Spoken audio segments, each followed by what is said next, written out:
ኳታር ዜጎቿ የቤት ባለቤት እንዲሆኑም ታግዛለች።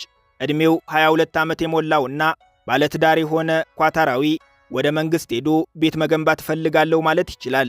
መንግስትም በስሙ የተመዘገበ ቤት አለመኖሩን ሲያረጋግጥ የቤት መስሪያ ቦታና ከኳታር ልማት ባንክ የሚወሰድ በ35 ዓመት ጊዜ ውስጥ የሚከፈል ከወለድ ነፃ 1.2 ሚሊዮን የኳታር ሪያል የቤት መስሪያ ገንዘብ ይሰጠዋል።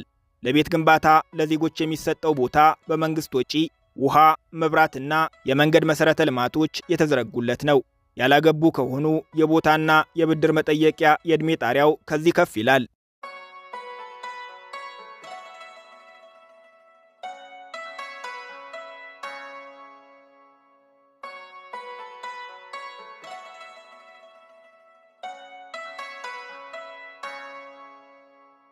ኳታር በአረቡ ዓለም በብዙዎች የማትወደደው አገር ናት።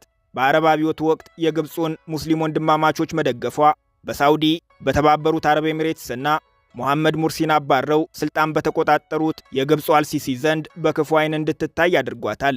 ከኢራን ጋር የጋዝ ማውጫ ስፍራ መጋራቷና የኢኮኖሚ ትብብር ማድረጓ፣ ከቱርክ ጋር ወታደራዊና ኢኮኖሚያዊ ስምምነት መፈጸሟ በአረቡ ዓለም በበጎ አልታየላትም። በግብፅና በሳውዲ በላይነት የሚዘወረውን የአረብ ሊግ እየገፋች የሊባኖስን ግጭት ጨምሮ በታሊባንና በአሜሪካ በሐማስና እስራኤል ጉዳይ የአደራዳሪነት ሚናን መውሰዷ፣ በየመንና ሊቢያ ግጭቶች የራሷን የተለየ አቋም ማራመዷ በአረብ አገራት ዘንድ የምን ቀደም ነው አስብሎባታል። አልጃዚራ የተሰኘው መቀመጫውን በዶሃ አድርጎ በዓለም አቀፍ ደረጃ የሚሰራጨው የኳታር መንግሥት ሚዲያም በአረቡ ዓለም በሀገራት የውስጥ ጉዳይ ጣልቃ ይገባል በሚል ጠላት አፍርቶባታል። ጥላቻቸው ተባብሶ እንደ አውሮፓውያን አቆጣጠር በ2017 ሳውዲ፣ ግብፅ፣ የተባበሩት አረብ ኤሚሬቶችና ባህሬን በኳታር ላይ ከባድ የሚባል ማዕቀብ ጥለውባትም ነበር። ማዕቀቡ የአየር የባህርና የየብስ ክልሎቻቸው እንዳትጠቀም እስከ መከልከልም የደረሰ ነበር። ከ4 ዓመታት በኋላ ማለትም እንደ አውሮፓውያን አቆጣጠር በ2021 ማዕቀቡ ቢነሳላትም ዛሬም ድረስ ግን መቃቃሩ አልሻረላቸውም።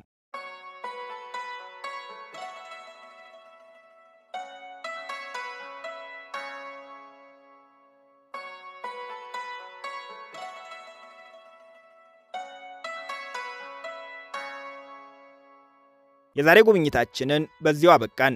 አብራችሁን ስለቆያችሁ እናመሰግናለን።